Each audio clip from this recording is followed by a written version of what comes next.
धर्मेंद्र देओल के जाने की खबर जैसे ही पूरे घर में फैली, उस विशाल विरासत वाली हवेली ने अचानक कुछ पल के लिए सांस लेना रोक दिया। दीवारों पर टंगी उनकी पुरानी तस्वीरें, कभी मुस्कुराती, कभी एक्शन के अंदाज में, कभी परिवार को बांध कर रखने वाले पिता की तरह, अब बस मौन खड़ी थीं। घर में रोशनी कम थी, पर्दे हिल भी रहे थे तो लगता था जैसे कोई अदृश्य बोझ हवा में तैर रहा हो।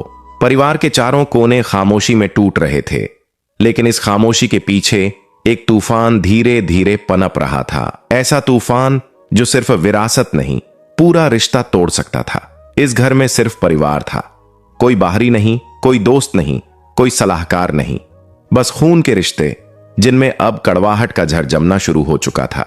सनी दीवार के सहारे खड़ा था, फटी आंखों से खाली जमीन देखता हुआ। उसके चेहरे पर गुस्सा और दुख का मिश्रण था, शब्दों में कह पाना मुश्किल। बॉबी कमरे के एक कोने में बैठा था, हाथ कांप रहे थे, पर नजरें कहीं दूर टिकी हुई थीं, जैसे वह भविष्य देख रहा हो जो उसे दिखाई नहीं दे रहा। ईशा अपनी हथेलियों में चेहरा छिपाए बैठी थी, लेकिन उसकी आंखों में आंसू से ज्यादा सवाल थे, बहुत गहरे, चुभने वाले सवाल। अहाना खिड़की के पास खड़ी थी, तेज हवा में उड़ते हुए पर्दे को पकड़ते हुए, मानो वह पूरा परिवार बिखरने से रोकने की कोशिश कर रही हो। लेकिन किसी को पता नहीं था कि असली बिखराव अभी शुरू होने वाला था।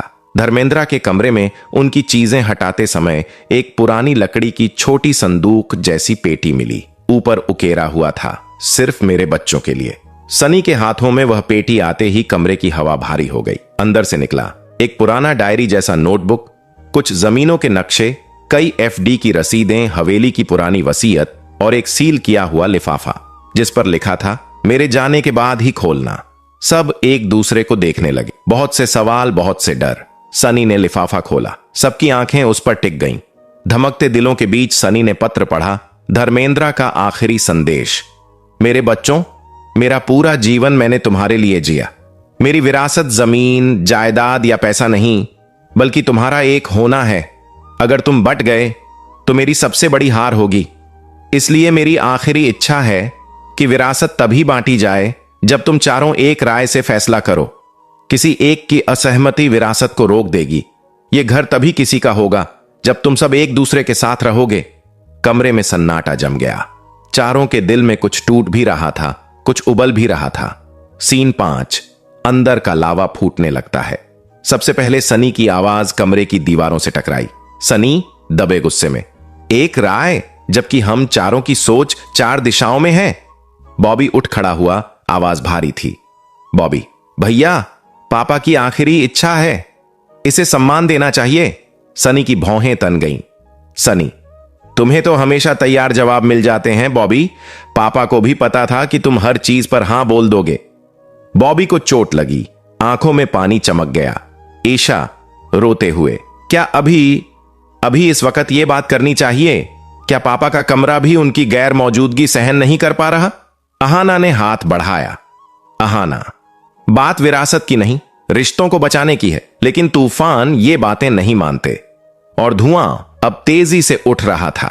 धर्मेंद्रा की डायरी में एक एक तारीख, एक एक घटना उनके बच्चों के बारे में दर्ज थी, लेकिन डायरी का एक हिस्सा दिल को हिला देने वाला था। धर्मेंद्रा ने लिखा था कि उनके जीवन के आखिरी सालों में बच्चे आपस में एक दूसरे से दूर होते जा रहे थे और उन्हें डर था कि उनके जाने के बाद यह दूरी एक खाई बन जाएगी। डायरी पढ़ते पढ़ते सनी रुक गया, उसके हाथ कांप रहे थे। सनी धीमी आवाज में, पापा को लगता था कि मैं परिवार से दूर हो रहा हूं। ऐशा ने उसकी आंखों में देखते हुए कहा, हां भैया, क्योंकि आप थे ही नहीं, धंधे में, काम में, घर से ज्यादा दुनिया में थे। सनी चुप हो गया, जैसे किसी ने सच को उसके मुंह पर दे मारा हो। बॉबी ने डायरी का दूसरा हिस्सा पलटा, उसकी आंखें फैल गईं। मेरे बेटों के बीच अनकही जलन है, एक को लगता है कि दूसरा ज्यादा प्यारा है और दोनों ये बात मुझसे छुपाते हैं। ईशा और अहाना ने एक दूसरे को देखा। इस बार चोट बॉबी को नहीं, सनी को लगी थी। वह तड़प गया।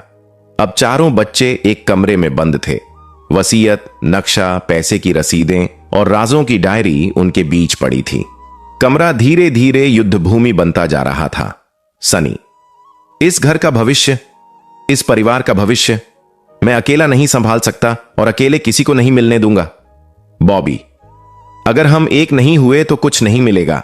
पापा का फैसला है एशा, सबको बराबरी, तभी सही होगा। इसी में पापा की आत्मा को शांति मिलेगी। आहाना, लेकिन बराबरी तभी होती है जब दिलों में बराबरी हो। क्या यहां है ऐसी बराबरी? चुप्पी, घना दम घोंटने वाला सन्नाटा। सीन 8। हवेली की वो रात जिसने सब बदल दिया। उसी रात घर में बिजली चली गई, हवेली अंधेरे में डूब गई। चारों भाई बहन अलग अलग कमरों में थे, लेकिन चारों को एक ही चीज महसूस हुई, जैसे धर्मेंद्र की मौजूदगी अभी भी कहीं आसपास थी, जैसे वो कुछ कहना चाहते थे। अचानक हवेली का पुराना लकड़ी का दरवाजा धमाक से बंद हो गया। ईशा चीख पड़ी। सनी दौड़ता आया, बॉबी और अहना भी आ गए। चारों एक जगह जमा हो गए।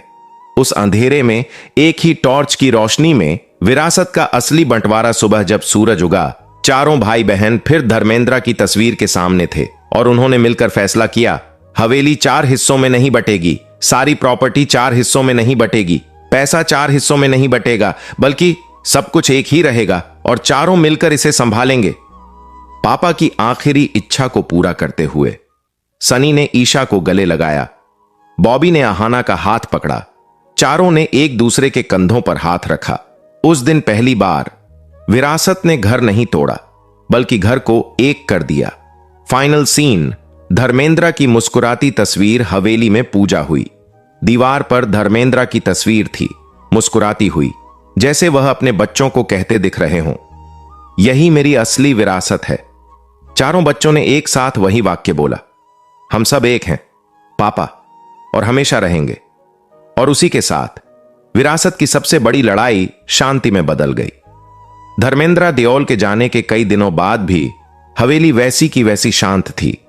बाहर की दुनिया उसी रफ्तार में घूम रही थी, लेकिन इस हवेली की दीवारों के अंदर समय धीरे धीरे, बहुत धीरे बह रहा था। रातें लंबी हो गई थीं, दिन भारी, और यादें पहले से ज्यादा जीवंत। सनी अक्सर पिता के कमरे के बाहर खड़ा रहता, अंदर जाने की हिम्मत कई बार करता, पर हर बार उसका हाथ दरवाजे के हैंडल तक जाकर ठिठक जाता। उसे लगता जैसे अंदर कदम रखते ही पापा की खुशबू, उनकी आवाज, उनका अस्तित्व फिर से सामने आ जाएगा और वह टूट जाएगा। बॉबी अकेले आंगन में बैठकर पापा की डायरी बार बार पढ़ता। हर बार पढ़ने पर उसे कुछ नया महसूस होता, कुछ ऐसा जो उसे और मजबूत बनाता, लेकिन अंदर से तोड़ भी देता। ईशा और अहाना घर की हर चीज को संभाल रही थीं, लेकिन दोनों के दिल में एक डर था, क्या ये चारों हमेशा साथ रह पाएंगे? क्योंकि हवेली जितनी बड़ी थी, दिल उतने ही नाजुक थे। सीन 2। विरासत की सबसे बड़ी चीज खुलती है एक शाम। अहना को पापा के पुराने कमरे में एक लकड़ी की परत के पीछे एक और छोटा छिपा हुआ खांचा मिला। एक गुप्त कंपार्टमेंट, बहुत पुराना, बहुत छुपा हुआ। अंदर सिर्फ एक चीज थी, एक बहुत पुराना पत्र और एक चाबी। चाबी पर उकेरा हुआ था, मेरा सच। चारों भाई बहन इकट्ठा हुए। बॉबी के हाथ कांप रहे थे जब उसने पुराना पत्र खोला। पन्ना पीला पड़ चुका था, लेकिन अक्षर अब भी जिंदा थे। धर्मेंद्र ने उसमें लिखा था, अगर तुम ये चाबी पा गए हो तो इसका मतलब है कि तुम्हें अब मेरी विरासत का असली अर्थ समझना होगा। वह तिजोरी जिसमें यह चाबी फिट होती है, उसमें पैसा नहीं है, उसमें जमीन नहीं है, उसमें मेरे कुछ ऐसे राज हैं जिनसे तुम समझ जाओगे कि एक पिता अपनी जिंदगी में कितना कुछ छुपाता है, सिर्फ बच्चों को बचाने के लिए। सबके दिल की धड़कनें तेज हो गईं। सनी ने नीचे लिखा आखिरी वाक्य पढ़ा, मेरी सच्चाई जानोगे तो समझ जाओगे कि तुम्हारी असली विरासत क्या है। सीन 3। हवेली की सबसे पुरानी तिजोरी खुलती है। चाबी हवेली के सबसे पुराने तहखाने में लगी। वह जगह बरसों से बंद थी, धूल जमी थी, पत्थरों में सीलन थी। तिजोरी खुलते ही अंदर से एक हल्की सी महक आई, वो महक जो पुराने कागजों, पुरानी यादों और दबे हुए सच की होती है। अंदर सिर्फ एक बड़ी फाइल थी और फाइल के ऊपर एक चिट्ठी। मेरे बच्चों, यह सब मैं तुम्हें बताना चाहता था, पर अपने जीते जी नहीं बता पाया। फाइल खोली गई और जैसे ही पन्ने खुले, चारों भाई बहन स्तब्ध रह गए। आंखें फैल गईं, सांसें अटक गईं। सीन 4। पापा ने जो छुपाया था वो घर हिला देने वाला था। फाइल में धर्मेंद्र ने अपने जीवन भर के संघर्ष, दर्द और डर लिखे थे। उन्होंने अपने हाथों से लिखकर स्वीकार किया था कि उनके सामने कभी पैसा नहीं था, वे कई बार कर्ज में थे। उन्होंने अपनी जिंदगी के सबसे कठिन फैसले अकेले लिए ताकि बच्चे बोझ या डर से दूर रहें। धमाकेदार सच ये था, धर्मेंद्र ने अपनी सारी जिंदगी घर को टूटने से बचाने में निकाल दी और उनकी सबसे बड़ी विरासत पैसा नहीं बल्कि त्याग था।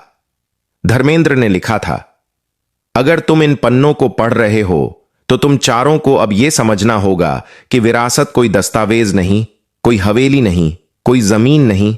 यह वो रिश्ता है जिसे बचाने के लिए मैंने बहुत कुछ छोड़ा। मेरी दौलत तुम नहीं जानते, मेरी दौलत तुम चारों हो, और अगर तुम टूट गए तो मेरी पूरी जिंदगी धूल बन जाएगी। पन्नों पर शब्द धुंधला रहे थे, सनी के आंसू उन पर गिर रहे थे। पूरी हवेली में सिर्फ एक आवाज गूंज रही थी, चारों के टूटते दिलों की। सीन 5, हवेली फटने के कगार पर। फाइल में एक आखिरी पन्ना था, अगर मेरे जाने के बाद मेरे बच्चे अलग हो जाएं तो यह मेरी आखिरी हार होगी। इसलिए आखिरी बार मैं तुम बच्चों से वही मांगता हूं जो मैंने हमेशा से चाहा, एकता। और इसके बाद पूरा परिवार एक हो गया और फिर दोबारा कभी विरासत की बंटवारे की बात नहीं करी।